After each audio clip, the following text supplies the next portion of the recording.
주의 이름으로 기도하옵나이다. 아멘. 이 시간 하나님께서 우리에게 주시는 말씀은 신약성경 요한일서 3장 21절로 24절, 신약성경 391쪽입니다. 요한일서 3장 21절로 24절, 우리 교독하시고 24절은 같이 읽습니다.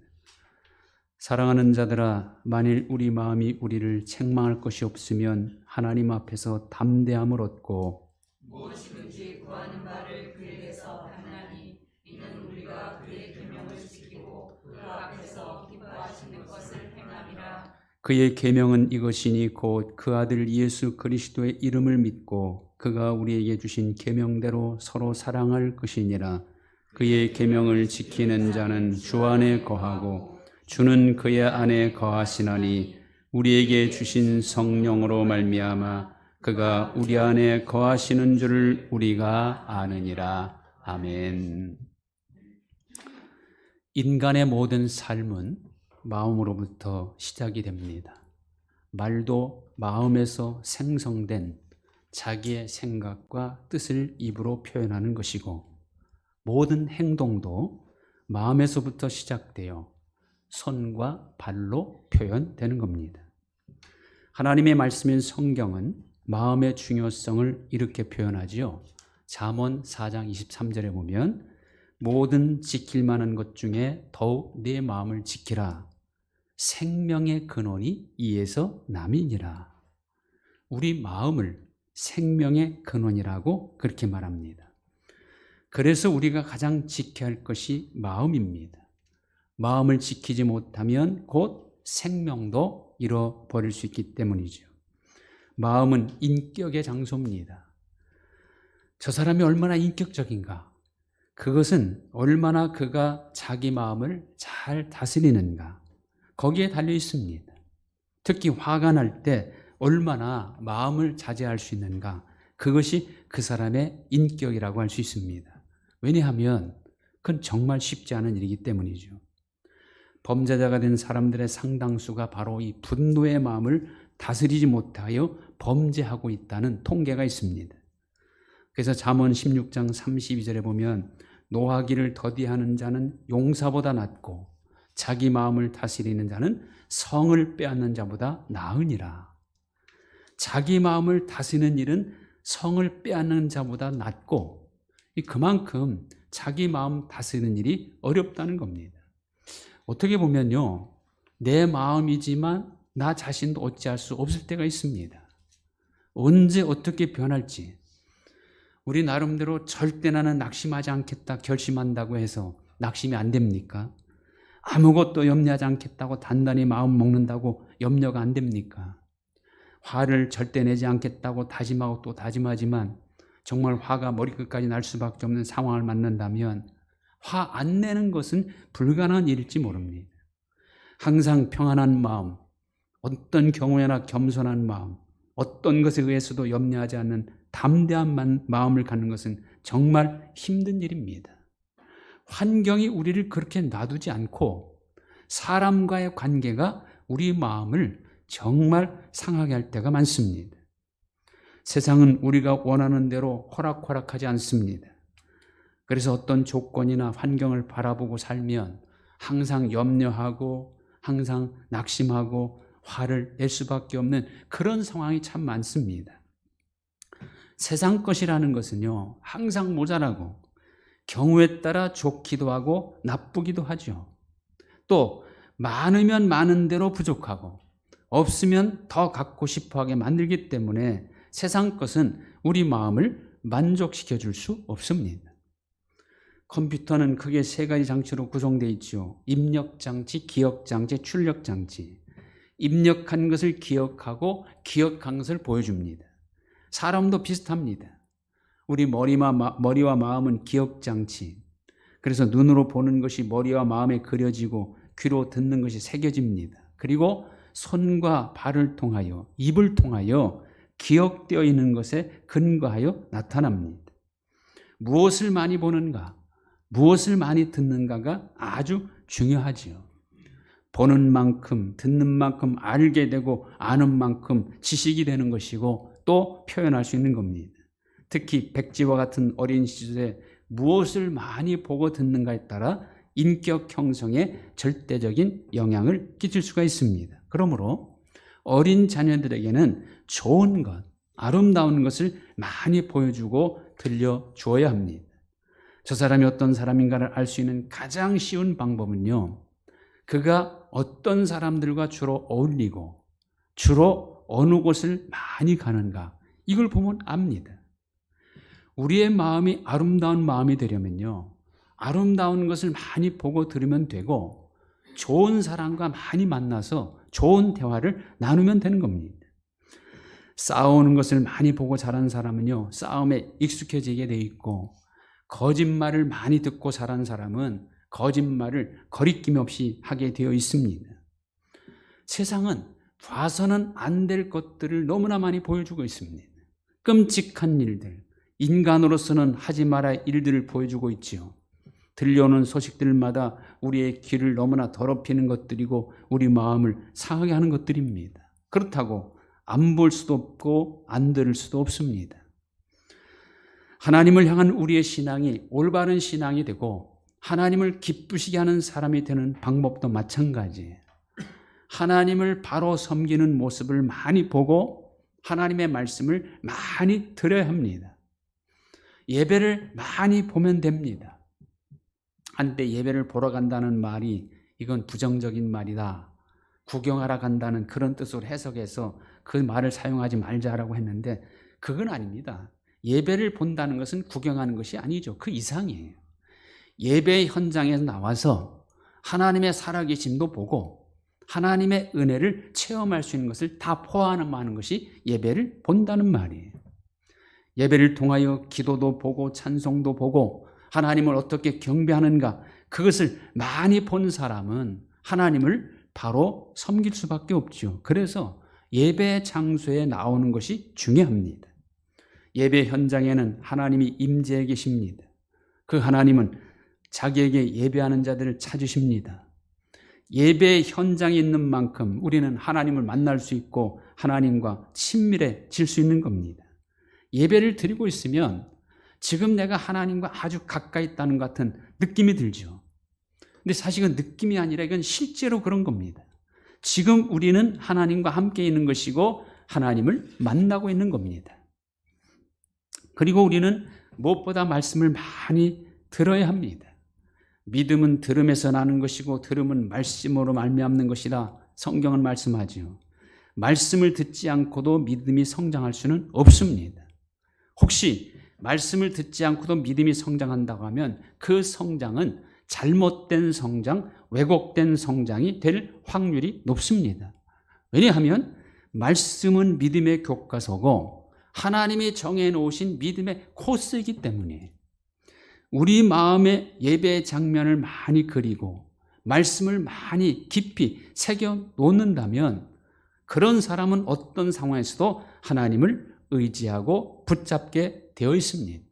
자, 우리 마음이요, 예배로 말씀으로 가득 차 있다면 그런 사람에게 성령이 함께 하십니다. 고린도후서 1장 22절에서 이런 말씀하지요.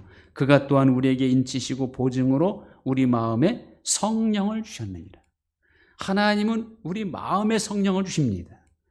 우리 마음은 성령이 임하는 곳입니다. 그러므로 우리 마음이 성령이 임하시기에 합당해야 합니다. 그런데요, 성령은 반드시 말씀을 통해 역사하십니다. 말씀이 있는 곳에 성령이 임하시거든요. 자, 오늘 읽은 24절도 뭐라고 우리에게 말씀합니까? 그의 계명을 지키는 자는 주 안에 거하고 주는 그의 안에 거하시나니 우리에게 주신 성령으로 말미암아 그가 우리 안에 거하시는 줄 우리가 아느니라. 자, 주님의 계명, 곧 말씀을 지키는 자 안에 주님이 거하시고 성령이 그것을 알게 하신다는 겁니다. 말씀은 성령이 역사하는 도구요, 말씀은 주님과 우리를 하나로 묶어주는 끈입니다. 그러므로 우리 마음에는 무엇보다 이 말씀으로 충만해야 합니다. 여러분, 말씀이 머리에만 기억해 있으면요, 이게 지식이 돼요. 그러나 말씀을 마음에 새겨놓으면 그 말씀이 지혜로 나타나게 되고 삶의 능력이 됩니다. 말씀이 내 마음을 주관할 때 말씀에 합당한 말을 하게 되고 말씀에 합당한 삶으로 살게 되는 겁니다. 자, 오늘 읽은 말씀도 마음의 중요성을 강조하죠. 21절에 보면 사랑하는 자들아 만일 우리 마음이 우리를 책망할 것이 없으면 하나님 앞에서 담대함을 얻고 무엇이든지 구하는 바를 그에게서 받나니, 우리 마음이 책망할 것이 없으면 무엇을 얻고 무엇을 받는다고 그럽니까? 첫째는 하나님 앞에서 담대함을 얻는다고 그러죠. 이 무슨 말이냐면요, 언제든지 하나님을 부를 수 있고 언제든지 하나님의 도움을 구할 수 있다는 걸 의미하는 겁니다. 동시에 하나님은 그런 사람에게 반드시 만나주시고 도와주신다는 겁니다. 이거야말로 가장 큰 특권이죠. 하나님을 나의 도움으로 나의 방패로 삼을 수 있다는 것, 이보다 더 완벽한 도움과 보호가 어디 있습니까? 우리 하나님 어떤 분입니까? 전능하신 분이죠. 거룩하셔서 볼 수도 없고 보기만 하면 그 거룩함 앞에 우리는 죽을 수밖에 없는 그런 엄청난 분이에요. 그리고 모든 것을 다 가지고 계실 뿐 아니라 못할 일이 전혀 없으신 분입니다. 어디에나 충만하게 계셔서 어디에서나 어떤 상황에서나 우리와 함께 하시는 분, 이런 엄청난 분을 우리가 아무 때나 어디서나 원하기만 하면 찾을 수 있고 도움으로 삼을 수 있다는 것, 이보다 더 큰 은혜가 어디 있습니까? 하나님 앞에 담대함을 얻는 그 자체가 가장 큰 특권이라는 거죠. 그리고 두 번째는 무엇이든지 구하는 바를 그에게서 받나니, 이렇게 말씀하죠. 하나님은 구하는 것을 받게 하신다는 거예요. 무엇이든지. 이게 중요하죠. 어떤 것은 줄 수 있지만 어떤 것은 줄 수 없는 그런 하나님이라면 뭐가 그리 대단합니까?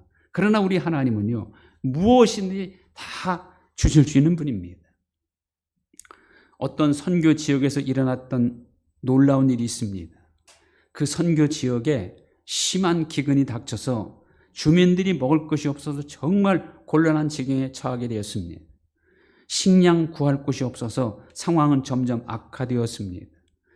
이것을 보다 못한 선교사는 교인들과 함께 하나님께 매달 수밖에 없었습니다. 정말 간절히, 어떻게 보면 목숨 걸고 하나님의 도우심을 구합니다.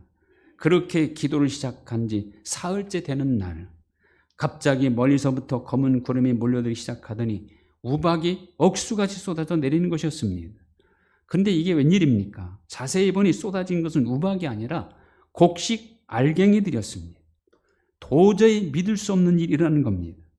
약 1시간 동안 쏟아진 곡식 알갱이들은 그 선교 지역 땅에 수북히 쌓였고 그것으로 그 지역의 심한 기근이 해결되었습니다. 나중에 알고 보니까 그 곡식들은 그 지역으로부터 1500마일이나 떨어진 몽고 지방에 심한 폭풍으로 파괴된 곡식 창고로부터 바람에 실려서 거기 운반되는 것이라는 거예요. 분명 이것은 하나님께 간절히 기도한 선교 지역 주민들의 기도에 대한 하나님의 응답이었던 것이죠. 우리 하나님은 자연 법칙을 뛰어넘는 우리의 상상을 초월하는 놀라운 일을 얼마든지 할 수 있는 분입니다. 그런 하나님이기에 무엇이든지 우리가 구하는 바를 다 주실 수 있다는 겁니다. 누구에게요? 우리 마음이 책망할 것이 없는 사람에게. 그럼 우리가 어떻게 할 때 우리 마음에 책망할 것이 없는 사람이 될 수 있습니까? 22절 하반절에 보면 이는 우리가 그의 계명을 지키고 그 앞에서 기뻐하시는 것을 행함이라. 우리가 그의 계명을 지키고 있으면 우리는 책망할 것이 없게 될 뿐 아니라 하나님이 기뻐하시는 것을 행하는 사람이 되는 겁니다. 하나님의 계명은 하나님의 법이죠. 이 법이라는 것은 지키면 보호해주고 법을 어기면 법이 그를 심판합니다. 하나님의 법인 계명을 지키면 하나님이 보호해 주시고 그 계명을 지키는 모습을 기뻐하십니다. 그러므로 하나님의 계명을 지키고 사는 사람은 하나님 앞에 부끄러움이 없게 되는 것이고 결국 자기 마음도 책망할 것이 없는 사람이 되는 겁니다. 자, 그러면 그 지켜야 할 계명이 뭡니까? 23절 보면 그의 계명은 이것이니 곧 그 아들 예수 그리스도의 이름을 믿고 그가 우리에게 주신 계명대로 서로 사랑할 것이니라. 자, 이 계명 첫째는 뭡니까? 예수 그리스도를 믿는 겁니다. 살아계신 하나님의 아들 예수 그리스도를 믿는 것이 가장 큰 계명입니다. 이 계명이 왜 계명입니까? 예수 믿는 게 왜 계명이에요? 이 계명을 지키는 사람만이 구원받을 수 있고 하나님의 자녀가 될 수 있기 때문이에요. 다른 방법은 없습니다. 그러므로 이것은 계명이에요. 이 계명을 범하고는 다른 계명을 아무리 지켜봐야 구원과는 상관이 없고 하나님의 자녀가 될 수 없다는 거예요. 그래서 우리가 이 땅에서 가장 잘해야 할 일, 반드시 지켜야 할 계명은 예수 그리스도를 믿는 겁니다. 그러니까 예수를 믿는 일은요, 믿어도 되고 안 믿어도 되는 그런 시시한 일이 아니라는 거예요. 반드시 지켜야만 구원받을 수 있는 유일한 계명. 구원받기 위해서는 절대로 지켜야 할 명령이라는 거예요. 그래서 이 명령 밖에는 구원이 없습니다. 하나님의 은혜와 사랑도 받을 수 없습니다. 이 명령 안에 모든 좋은 것이 있는 것이죠. 그런 점에서 예수 그리스도를 믿는 우리는 이미 그 어느 것하고도 비교할 수 없는 하나님의 은혜와 놀라운 사랑을 받고 있는 겁니다. 우리는 이 사실로 인하여 늘 감사해야 합니다. 여러분, 예수 믿고 있다는 것 소홀히 여기면 절대로 안 됩니다. 적당히 해서도 안 됩니다. 이건 어떤 상황에서도 포기하지 말아야 할 일이고 어떤 장애물이 있다 해도 중단하지 말아야 할 일입니다. 우리 일생의 삶 속에서 가장 소중히 여겨야 할 일이고 가장 최선을 다하여 목숨을 다하여 지켜야 할 일입니다. 그리고 두 번째는 무슨 계명입니까? 그가 우리에게 주신 계명대로 서로 사랑할 것이니라. 서로 사랑하는 것, 이것 또한 계명입니다. 하나님의 끝없는 사랑을 받고 있는 우리에게 있어서 서로 사랑하는 것은 명령이요 책임입니다. 그리스도인됨의 가장 확실한 특징이 사랑이지요. 다른 사람을 볼 때 세상은 경쟁자로 봅니다. 그러나 하나님을 믿는 우리는 나와 같은 하나님의 형상대로 지음받은 사람이고, 그리고 같은 예수를 믿는 사람을 향해서는 하나님을 한 아버지로 섬기는 형제 자매로 보아야 합니다. 여러분, 사랑이라는 것은 상대방을 어떤 존재로 보는가, 거기서 시작됩니다. 부부간의 사랑, 너는 너고 나는 나다, 이렇게 보면 사랑할 수 없습니다. 상황과 조건에 따라 변할 수밖에 없죠. 그러나 내가 나고 내가 너다, 이런 자세로 보면 언제나 사랑할 수가 있는 겁니다. 예수 그리스도를 확실한 나의 주님으로 믿고 있고 다른 사람과의 관계에서 사랑하는 것, 이게 바로 하나님의 계명입니다. 여러분, 10계명은 크게 두 가지잖아요. 하나는 하나님과의 관계를 올바로 맺으라. 또 하나는 사람과의 관계를 올바로 맺으라.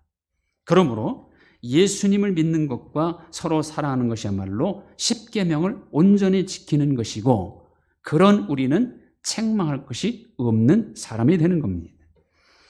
우리 마음이 책망할 것이 없다는 것은 결국 하나님 앞에 떳떳하다는 겁니다. 하나님을 찾기에, 하나님 앞에 나오기에 얼마나 떳떳합니까? 내가 예수 그리스도를 확실히 믿고 있다면 우리는 하나님 앞에 떳떳한 하나님의 자녀입니다. 무엇이든 구할 수 있고 무엇이든 받을 수 있는 자격이 바로 우리에게 있는 겁니다. 또 나와 관계된 사람들을 사랑하고 있다면 하나님 앞에서도 담대할 수 있는 겁니다. 무엇보다 우리 마음이 하나님께 책망할 것이 없는 것으로, 우리 자신이 거리낌이 없는 것으로 채우는 일에 최선을 다하셔서 오늘 약속한 모든 하나님의 은혜와 축복을 다 받아 누리는 여러분 되시기를 주님의 이름으로 축원드립니다. 하나님, 감사합니다. 예수 그리스도를 믿게 하시고 하나님의 자녀가 되게 하시고 하나님 앞에 책망할 것이 없이 떳떳하게 하나님께 나아갈 수 있는 특권을 주심을 감사합니다. 우리 마음을 잘 지켜낼 수 있게 하여 주옵소서.